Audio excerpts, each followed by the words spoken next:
আসসালামু আলাইকুম রহমতুল্লাহি তাআলা ওয়া বারাকাতুহু।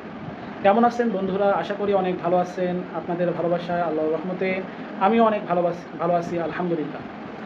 তো আজকে যে বিষয় নিয়ে আপনাদের সামনে হাজির হলাম সেটা হচ্ছে একটি অবাক করা বিষয়। সে অবাক করা বিষয়টা হচ্ছে একটা তাবিজে ২টা কাজ হবে ইনশাআল্লাহ। যে তাবিজটা আপনাদের সামনে আমি দিব সেই তাবিজে ২টা কাজ কি সেটা মন দিয়ে শুনবেন। সেটা হচ্ছে যে এই তাবিজটা যে নারীর সন্তান হয় না, সন্তান ভূমিষ্ঠ হয় না এমনটা না, সন্তান পেটে আসে না, সেই নারীর জন্য একটি পরীক্ষিত তাবিজ। সেই নারী যদি এই তাবিজটা সঠিক নিয়মে ব্যবহার করতে পারে ইনশাআল্লাহ তার সন্তান হবে। আর আরেকটা হচ্ছে যে ছেলেমেয়েদের উপর জিনের কুদৃষ্টি, মানুষের কুদৃষ্টি আছে, এই তাবিজটা তার গলায় পরিধান করালে মানুষের কুদৃষ্টি এবং জিনের কুদৃষ্টি লাগবে না। কোনো ছেলে আর অযথা অসুবিধার মধ্যে ভুগবে না। এমনও হয় যে কোনো ছেলেমেয়েদের কোনো অসুখ হলে ওষুধ খাওয়ালে ভালো হবে, এটা এরকম হয় না যে ওষুধ খাওয়ালে ভালোও হয় না। সারাক্ষণ কান্নাকাটি করে, দৌড়াদৌড়ি করে এবং দুষ্টামি করে, এগুলো সমস্ত কিছু দূরীভূত হবে ইনশাআল্লাহ। আমরা নকশাটা দেখে আসি।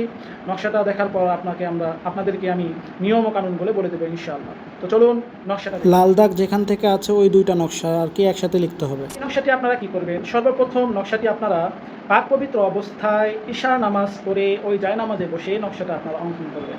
নকশাটা আপনারা যে কোনো কালি দিয়ে অঙ্কন করতে পারবেন, যে কোনো পৃষ্ঠা বা যে কোনো খাতার মধ্যেই আপনি অঙ্কন করতে পারবেন। কিন্তু অঙ্কন করার সময় আপনাদেরকে মনে মনে সূরা ফালাক এবং সূরা নাসটা পড়তে হবে। অঙ্কন করবেন এবং সূরা নাস, সূরা ফালাকটা আপনারা পড়বেন। অঙ্কন করা যখন শেষ হবে তখন যে নারীর গর্ভপাত হয় না বা যে নারীর বাচ্চা পেটে আসে না সেই নারীকে এই নকশাটা আপনারা 1 মিনিট দেখাবেন। 1 মিনিট দেখানোর পর তাকে এই নকশাটা বাম হাতে পরিধান করতে বলবেন। আর যেসব বাচ্চারা এই রাতে ভয় পায় কিংবা সবসময় কুদৃষ্টি লেগে থাকে সেই সব বাচ্চাদের গলায় পরিধান করাবেন। ইনশাআল্লাহ দেখবেন খুব তাড়াতাড়ি, খুব স্বল্প সময়ে আল্লাহ তাআলার রহমতে দেখবেন আপনাদের সমস্ত সমস্যার সমাধান ইনশাআল্লাহ হয়ে যাবে। তো আমার চ্যানেলটা আপনারা সাবস্ক্রাইব করবেন এবং আমাদের সবসময় পাশে থাকবেন। নতুন এবং পুরাতন তাবিজ আপনাদেরকে আমি দেওয়ার চেষ্টা করব ইনশাআল্লাহ। সবাই ভালো থাকবেন। আসসালামু আলাইকুম ওয়া রাহমাতুল্লাহি তাআলা ওয়া বারাকাতুহু।